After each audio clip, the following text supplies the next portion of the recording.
अपने ससुरे रहे चैन को रोटी दूध खाए के सोवत रहे आराम से सोफा पे। अच्छा। माई हमरे फोन का तब तक बुलाई नहीं आवे, काम बा, काम बुलाई के हमें तब से छोटकी पतो के भेज दी जा नहीं रे कूद के दुनिया भरे काम सब दिन हमारे मुड़े पे। अब के नहीं पूरा ये फोन कर रहा था, ये तो कल्लू पापा फोन कर रहा है। हेलो, का हो कल्लू कम्मा? हाँ कल्लू पापा। का हाल बा? बस कल्लू पापा ठीक है, आपन बतावा।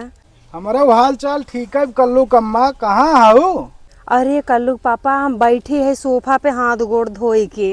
अच्छा अच्छा, धान और नाई कटत का? अरे दत्त, हम धान काटे का करे जाओ, धान हमार भाई भौजाई काटत है, हम थोड़ी धान सान काटे बिना आई है।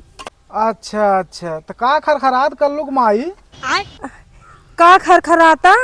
अरे वो का है हमार भौजी ने चाय नमकीन मठरी और दुनिया भर के सामान हुए देहन बैठ के खात रहे। अच्छा, चाय नमकीन उड़ावत हूँ। अच्छा, तो जहाँ चाहिए नमकीनिया उड़ावत हूँ सोफवा बैठ के, वही बगलिया देखा कुर्सिया हमहू बैठा है।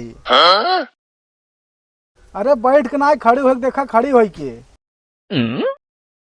यार देखा पिछवा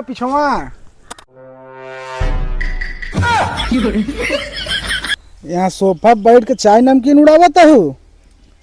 अरे कल्लू पापा वो तो माई बोल रहे सिंगनाते चली आई खेतवा में। अच्छा, माई बोल दे। और तू के था भी ना चला आया है? तुम्हारे आना ही आई है, हमारे माई खिया खेती करे के रहे, तोहार जंगरा ही मर जाए। अपने माई खिया आए है, दोपहरिया में धान काटत हूँ, पूछा तही कहा था सोफा बैठ के चाय और नमकीन और बेकरी उड़ावत ही। चला सीधा चला तू घरे हमारे। कल्लू पापा 10 दिन बाद आओ। अरे 10 दिन ना, एक दिन में निपटा दे। चला।